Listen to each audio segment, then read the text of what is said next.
नमस्कार, सी न्यूज भारत में आप सभी का स्वागत है।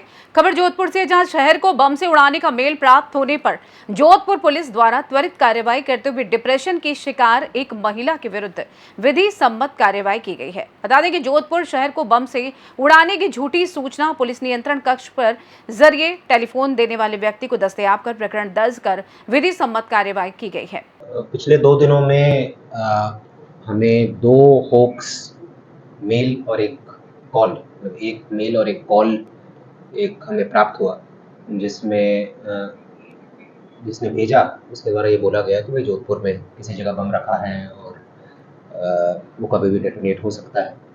परसों के दिन, परसों की रात को हमें एक मेल प्राप्त हुआ था, जिसका हमने आईपी एड्रेस ट्रेस करवाया और उसमें त्वरित कार्रवाई करते हुए वो एक मेंटली डिस्टर्ब, मानसिक रूप से असंतुलित महिला का पाया गया, जो कि अपने राजीव गांधी नगर हल्के में रहती थी और वो डिप्रेशन का शिकार थी और कुछ पारिवारिक डिस्प्यूट था और इस वजह से उसे पुलिस अटेंशन चाहिए था, इसलिए उसने इस तरीके का मेल किया। इसके विरुद्ध हमने विधि सम्मत कार्रवाई की। इसी क्रम में कल भी हमारे कंट्रोल रूम में एक सूचना आई थी कि जोधपुर में अलग अलग जगह कुछ बॉम्ब रखे हुए हैं और वो कभी भी डेटोनेट हो सकता है। उस कॉल को हमने तुरंत ट्रेस किया और जो उसका लोकेशन निकलवाया तो वो ट्रेन में होना पाया गया और जीआरपी और पाली पुलिस के साथ मिलकर उसे फिर पाली स्टेशन से हमने डिटेन किया। पूछताछ में ये पाया गया कि वो शराब के नशे में धुत था और शराब के नशे में ही ऐसी हरकत उसने की थी। उसके विरुद्ध एफआईआर दर्ज कर लिया गया है और आगे की कार्रवाई जारी है।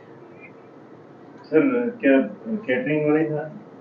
हाँ, पिछले 10-12 दिनों से यहाँ पर वो आया था, यूपी का रहने वाला है, केटरिंग में काम करता था, श्याम यादव।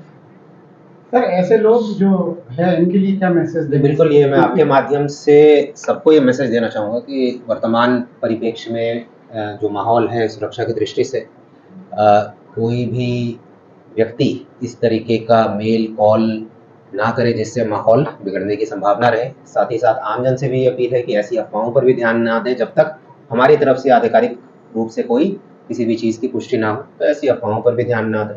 अगर कोई रियल इंटेलिजेंस होगा तो हम खुद बताएंगे। बाकी इस तरीके के होक्स मेल और कॉल्स आ रहे हैं, काफ़ी जगह आ रहे हैं और हम उनके विरुद्ध कार्रवाई भी कर रहे हैं। इनके खिलाफ शांति भंग में कार्रवाई या कोई और कड़ी कार्रवाई?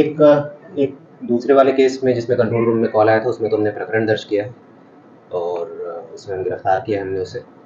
पहले वाले केस में चूँकि वो मानसिक रूप से असंतुलित है वो महिला, तो उसके विरुद्ध जो पहले 108 सीआरपीसी थे और अभी 127 बीएनएसएस है, उसमें कार्रवाई की। जोधपुर से सी न्यूज संवाददाता आनंद शर्मा की रिपोर्ट। फिलहाल के लिए इस खास रिपोर्ट में बस इतना ही। देश दुनिया की तमाम बड़ी खबरों को जानने के लिए जुड़े रहें सी न्यूज भारत के साथ। हर खबर आपके साथ, आपके हाथ।